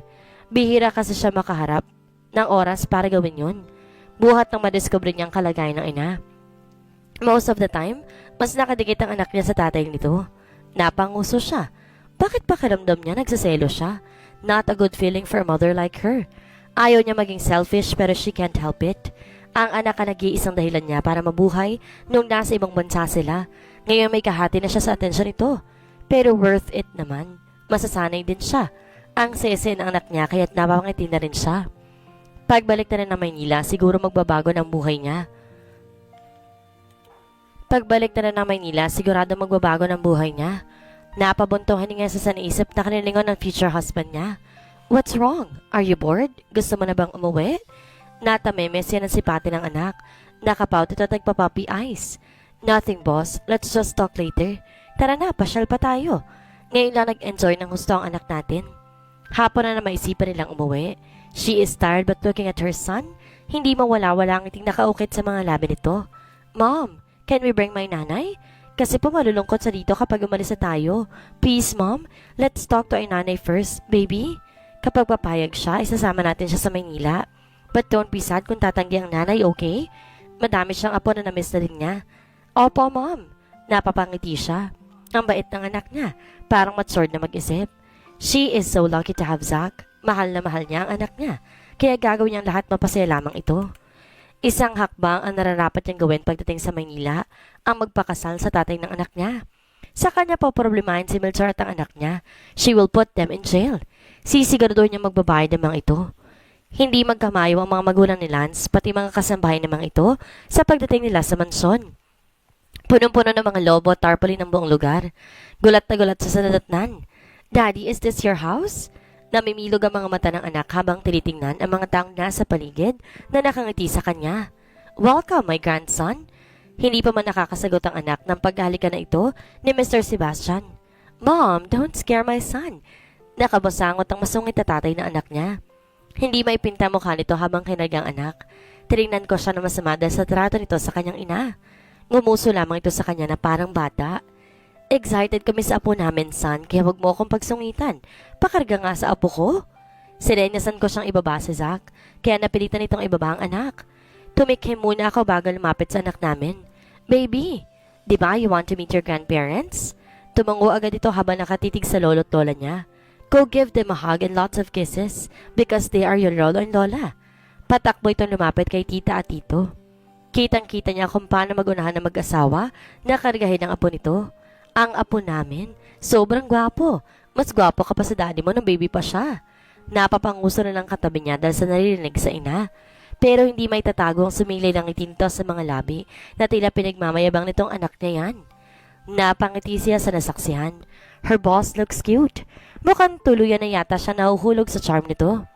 Ang sarap titigan ng mukha nito habang makikita niya ang iba't ibang emosyon at reaksyon.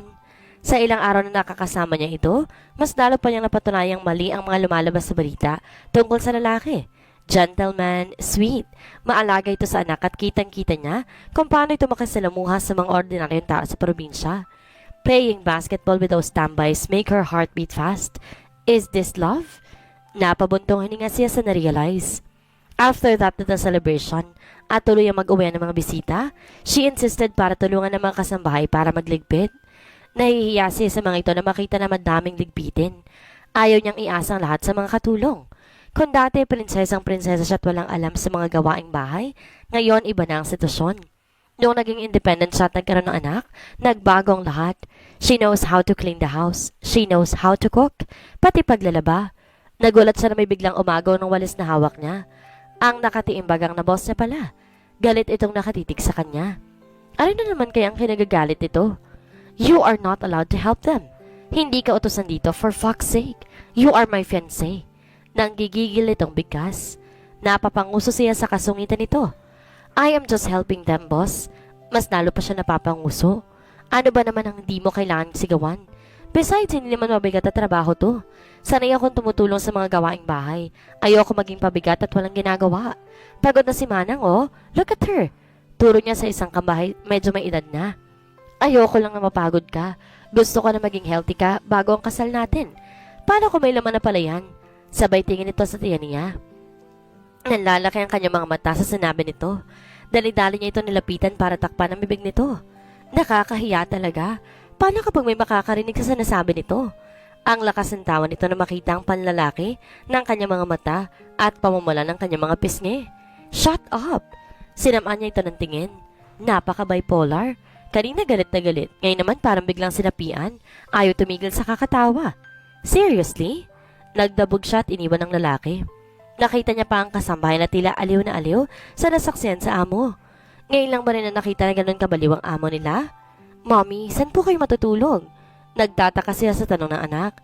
Siyempre dito sa kwarto mo, baby. Ayaw mo ba akong katabi? Mommy, kasi po sabi ni Lolo at Lola, sa kwarto daw po nila ako matutulog. Ayoko po sana kasi gusto ko kayo matabi ni Daddy. Pero po, Lola looks really sad. Napabuntong hininga siya. Kailangan niyang sanayin ang sariling marami na siyang kahati sa atensyon ng anak. Okay, baby. Go to your Lolo and Lola's room. I'll stay here, baby. Mommy will sleep here. Mommy, di ba po kapag magkatabi kayo ni Daddy? Kasi po, mag-asawa po kayo. Napakangasiya sa sinabi ng anak. Baby, ang dami mong alam. Daddy and I are not yet married, but soon, baby. So, hindi pa legal na asawa ni Mommy si Daddy. Bago pa umabot sa kung saan ang mga tinatanong at pinagsasabi ng anak, ay inihatid niya ito sa kwarto ng lolo at lola nito. Good night, baby. Hinalikan niya ito sa pisngi bago pinapasok sa kwarto ng mga future in-laws niya. Ngiti-ngiti pa siya habang naglalakad pabalik sa kwarto ng anak niya, nang biglang may humablot sa kanya. Ay! Bigla siyang napatili dahil sa gulat.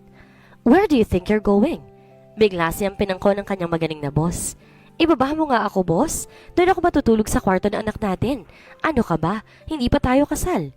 Nagpupumiglas. Ano lang sasabihin ng parents mo sa akin? Don't call me boss again. I don't like it. Sweetheart, that's our endearment from now on. Don't worry about my parents. They want us to be together in one room.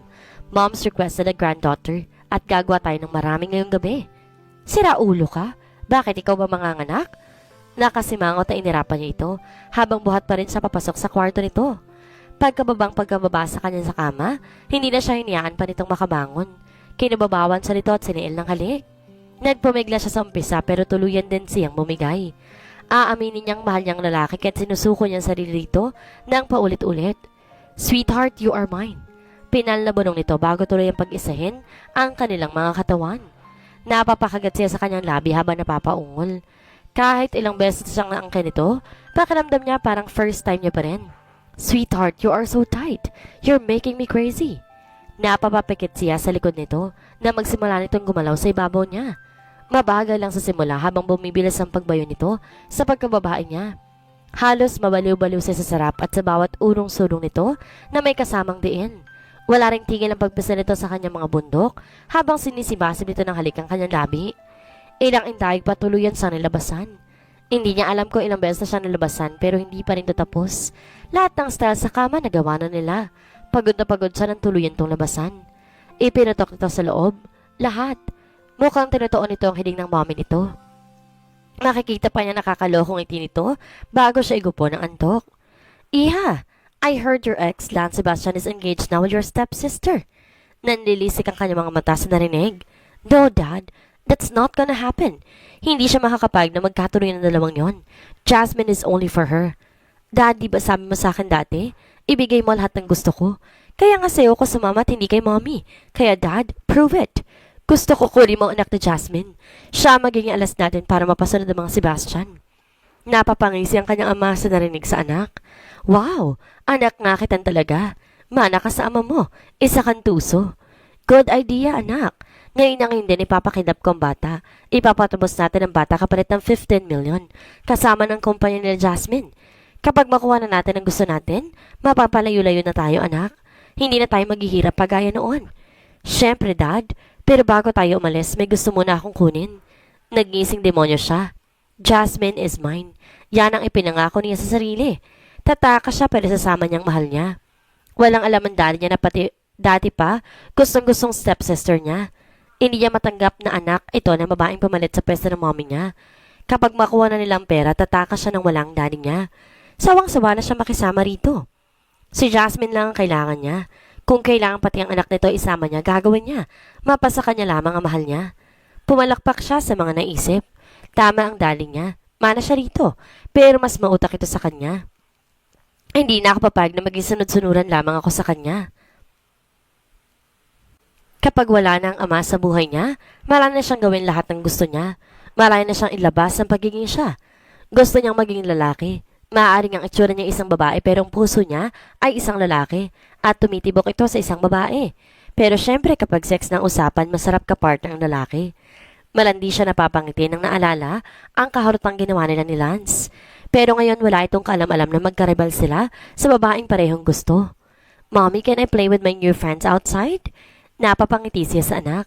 Mabilis ito nakapag-adjust sa mansyon, kaya natutuwa siya. Lahat ng kasambahay, hardinero at drivers, kasundong-kasundo ng anak niya. Kaya mahal na mahal ito ng mga tauhan sa mansyon.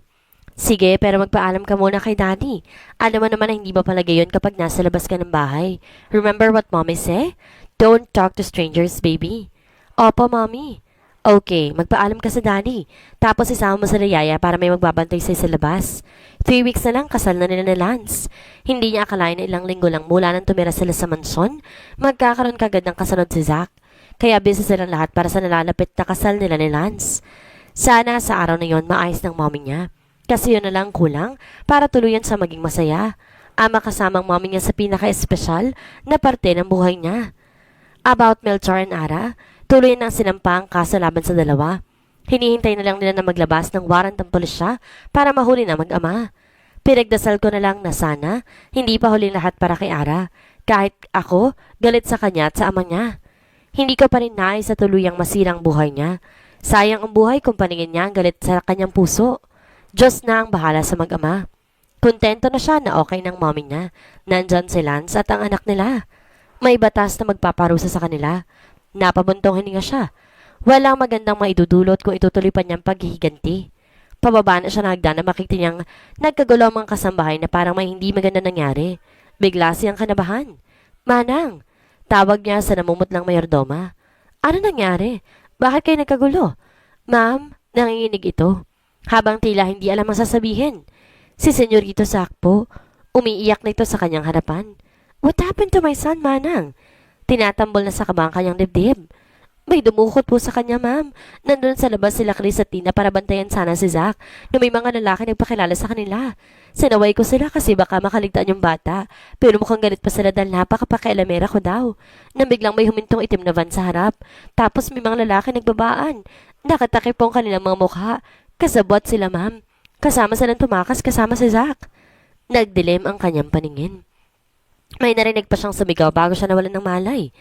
Kapag may nangyaring masama sa mag-ina ko, ako mismong papatay sa may kagawan sa pagkidnap sa anak ko. Hanggang ngayon, wala pa ring malay si Jasmine. Alalang-alala siya sa kanyang kasintahan lalo pat buntis ito. Napakasala na pagbubuntis ito ayon sa doktor. At hanggang sa mga oras na yun, pinaghahanap pa ng mga pulis ang kinaroonan ng mga traidor niyang kasambahay. Ang mas nakakapagpakulo pa ng kanyang dugo, ang report sa kanya ng kanyang inutusang tauhan na magbanman kina Melchor at Ara. That fucking bastard and that whore. Sila ang may pakana. Hindi siya magdadalawang isip na patay na mag-ama. Oras sasaktan nilang anak ko. No one dares to mess with Lance Ero Sebastian. Lumabas siya ng kwarto. Ayaw niyang marinig siya ng asawa kung sakaling magising na ito. May tatawagan siya napakadelikadong tao. Be sure importante na tatawagan mo Sebastian. Sagot na nasa kabilang linya. May ipapatrabaho ko sa iyo. Name your price. Napahalaka ka na sa kabilang linya. Yan ang gusto ko sa'yo, pare. Mabilis ka usap. I will send you the details. Be sure you put those traitors in the right place. At sa 2 photos sa sinend ko sa'yo, make them suffer before you kill them. Pagsisisiyan nilang ginalo ng pinaka-importante mga tao sa buhay ko. I am not Lance Eros, the ruthless billionaire businessman for nothing. Bawat utang may kamayaran at buhay nila magiging kapalit. Okay, dude. I'll send you a message kapag nagawa ko na. 1 million bawat ulo bago siya nito pinatayan ng tawag. Do not worry, sweetheart. Ibabalik ko anak natin kahit ano pa mangyari. Pangako ko yun sa'yo, mahal ko. Kahit papatayo ka ng mga tao, wala akong pakialam. Mailigtas lang ang anak natin. Hinalikan muna niya sa pisngi ang lobya bago siya lumabas. Ang mga magulang muna niyang bahala rito. Hindi siya maghihintay sa isang tabi habang nasa panganib ang anak niya. Nagpakalat sa ng mga gwardiya at mga pulis sa paligid ng buong manson at pinalagyan niya ng mga CCTV sa loob. Nakatanggap siya ng mensahe galing sa kaibigang agent na inupahan niya. Alam na nito kung saan nila ang anak niya at ang nakapagpakulo ng sobra sa dugo niya, ang kaalamang dating fling at ang ama nito may kagagawan sa pagkidnap ng anak niya. Ang stepdad ni Jasmine at stepsister nito. Malaki ang kasalanan namang ito sa nobya niya. Tapos ngayon pati anak nila din ang damay. I wanna kill them with my bare hands. Dahan-dahan sa nagmulat ng kanyang mga mata. Nasa loob siya ng kwarto. Inalala ko noong nangyari sa kanya. Napasingap siya ng naalalang anak. Tatayo na sana siya nang bigla si Nahilo. Noon naman pumasok ang isang babae na tila isang doktor. Mrs., huwag ka munang gumalaw. Bili ng nobyo na huwag ka munang pagalawin. Mahina ang kapit ng baby mo. Don't worry, may mga vitamins ako ibibigay para sa'yo. Umiling-iling siya na parang hindi pa rin mag-sink in ang mga nangyari kanina. Hindi totoo to. Napahikbi na siya. Ang anak niya nasa panganib. Kailangan niyang hanapin ang anak niya. Sinubukan niyang tumayo ulit. Nang hawakan siya ng doktor, pero tinabig niya ang kamay nito. Umiyak na siya ng tuluyan. Humahango sa managpasukan sa latita para pigilan siya. Please, makinig ka. Isipin mong bata na sinapupunan mo. Naghahanap ng pulis ngayon tumawag ang nobyo mo. Papunta na sila para iligtas ang apo ko. Magtiwala ka, maliligtas ang anak mo. Kailangan mo maging matatag para sa mga anak mo. Magdasal tayo, iha. Malalampasan nating lahat to. Tama mga magulang ng nobyo. Ngayon siya dapat magpakatatag. 2 buhay ang nanganganib, ang mga anak niya. 24 hours na sila naghihintay pero hanggang ngayon, wala pa rin silang balita. Hindi pa rin bumabalik ang nobyo niya. Wala pa rin tawag mula rito. Punong-puno na ng takot ang dibdib niya. Gustong-gusto man niya itong tawagan pero natatakot siya na baka ipahamak pa nito. Kung sakaling nasa laban nito, ang anak niya. Kamusta na kaya ito? Siguro takot na takot ito ngayon. Baby, please, be strong. Hihintayin ka namin ni baby. Tahimik siya nagdarasal. Lord, ikaw na pong bahala sa mag-ama ko. Huwag mo po silang pababayaan. Sir, tawag ng sarhento sa kanya. Nasa ambulance na po mag-ama. Tumango lang siya rito. Dalhin niyo sa ospital pero huwag niyong hihiwalayan. Pabantayin niyo sa mga tauhan mo ang paligid ng ospital. Makakaasa ka sa amin, sir. Tumango muna ito bago umalis. Tuloy nang dinala ang mag-ama sa ospital.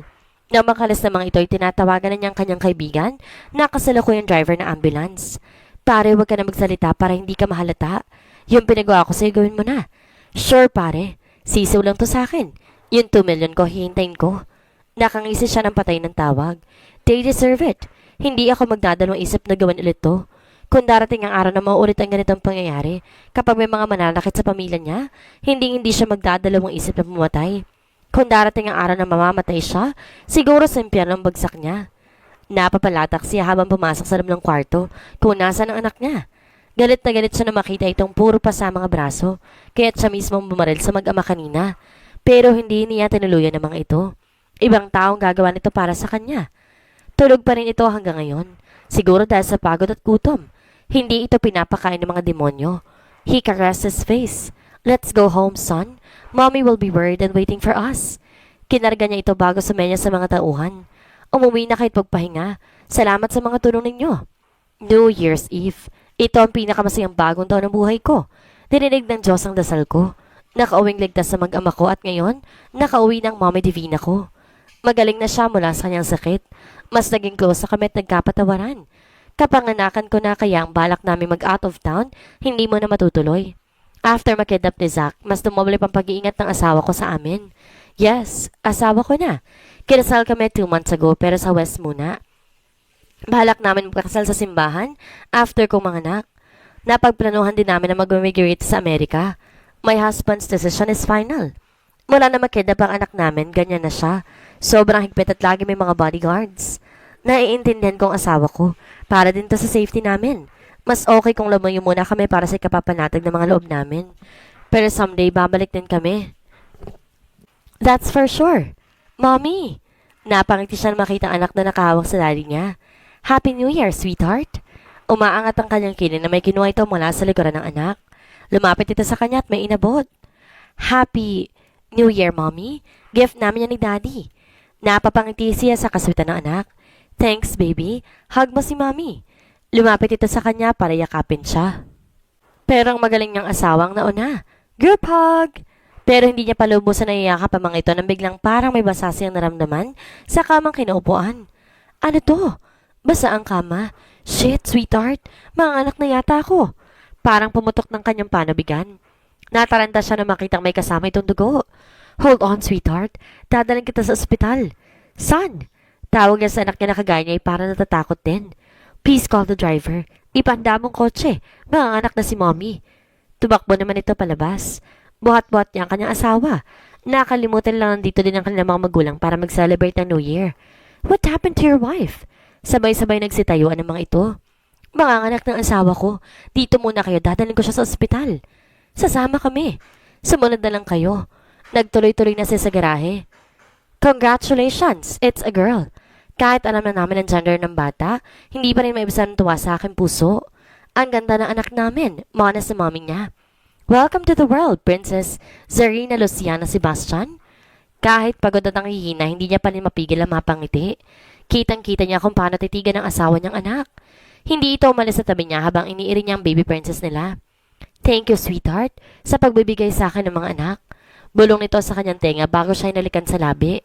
They are my happiness too. Don't thank me, hubby. Masaya ako na ako ang mommy niya at ikaw ang daddy nila. Kayo ang lakas ko. Kayo ang kumukumpleto sa kaligayahan ko. Naluluha ito habang nakatingin sa kanya. I am sorry to interrupt you guys, pero linisan muna namin yung sanggol. At Mrs. magpahinga ka muna para makabawi ng lakas. Mr. Ramsay, sumama ka muna sa amin sa labas. Iiwan mo muna ang asawa mo para magpahinga. Fill up that form para sa anak ninyo. Yes, Doc. Finally, nakapanganak ng asawa niya.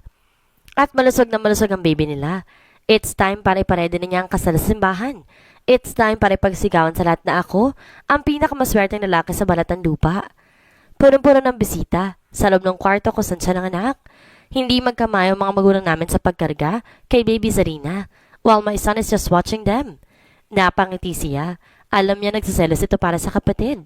Ayaw niya ito yung pahawak sa iba maliban sa kanila. Baby! Tawag ko sa kanya. Napanguso ito habang lumalapit sa kanya. Mommy, pagod na ang kapatid ko. Pwede mo na po ba akong kunin? Kasi po, kanina pa po sila pinagpapasapasahan. Napapahalakak siya na ikanalingon ng mga ito. Jasmine, bawal pa siyang tumawa ng malakas. Aba, yung tai mo iya ha. Napatikam ang kanyang bibig. Mami, can I have my princess now? Padidedehin ko lang. Pero ang totoo, pagbibigyan lang niya ang anak niya. Napakasiloso. Malang-mana talaga sa ama niya. Pwede ka na raw lumabas ngayon, Iha. Inaayos ng asawa mong bills tapos uuwi na tayo. Mabuti naman po para makapagpahinga na ng maayos ang asawa niya. Hindi pa ito umuwi mula kahapon. Kahit sabihin niyang madami naman magbabantay sa kanya. Buong buhay niyang pinangarap na magkaroon ng masayang pamilya. At ngayon, ibinigay na ni Lord sa kanya. Sino mag-aakala na sa isang one-night stand ay ang isang daan para makilala niyang kanyang the one? Ang lalaki nasa harap ng altar naghihintay sa kanya ng mga oras na ito. Ang bumuo sa mga pangarap niya, isang masaya at buong pamilya. I now pronounce you husband and wife. Isang masigabong palakpakan ng mga taong saksi sa kanilang pag-iisang dibdib. Bakas ang luha sa mga mata ng bawat isa. I love you, Mrs. Jasmine Sebastian. Thank you for coming into my life. I love you too, Mr. Sebastian. Thank you sa lahat ng pagmamahal mo. Pangako, ikaw lang mamahalin ko habang buhay. Kayo ng mga anak natin. Binigyan sa nito na nag-aalab na halik bago siya yakapin ng mainit. After their wedding, tuloy na sila nag-migrate sa States. Pero taon-taon silang bumibisita sa Pilipinas para makasama mga pamilyang naiwan. Minsan ito naman ang bumibisita sa kanila. Masasabi ko na tagpuan ko ng aking forever. It is because of that one-night stand with my boss. Na ngayon asawa ko na. Madami pa kami pagdadaanan, pero kayang-kaya naming nagpasan. Hanggang punong-puno kami ng pagmamahalan. After Zach and baby Zarina, nadagdagan pa kami ng kambal, si Jared and Zanella. Twins again. Think nasa dagunin ng asawa ko. Ikaw lamang ang una tuloy kong mamahalin, habang ako'y nabubuhay. Yon ang ipinangako nila sa sarili. Gagawin niyang lahat para sa kanyang anak at asawa. Naging womanizer man sa noon, hindi niya akalaing magbabago siya para sa kanyang asawa at naging responsible siya na gampanan ng kanyang tungkulin bilang haligi ng tahanan. Hindi niya hayaan na may manakit sa kanyang pamilya. I may not be a good son to my parents, but I'm a good husband to my wife and my child. I just want to thank God for the gift of life. No request, no complaints. I just thank God. I am Lance Eros Sebastian, a ruthless billionaire. At namuhay kami ng payapat masaya ng aking pamilya. Kahit dumaan man pagsubok sa buhay, haharapin namin ang buong buo. Maging matatag lang tayo. Huwag tayong susuko. Iwasan natin naman lang ng kapwa. Maraming salamat sa lahat na nagsubaybay ng kwentong My New Boss is My Son's Father. Sana'y patuloy niyong suporta ng susunod pang mga upload.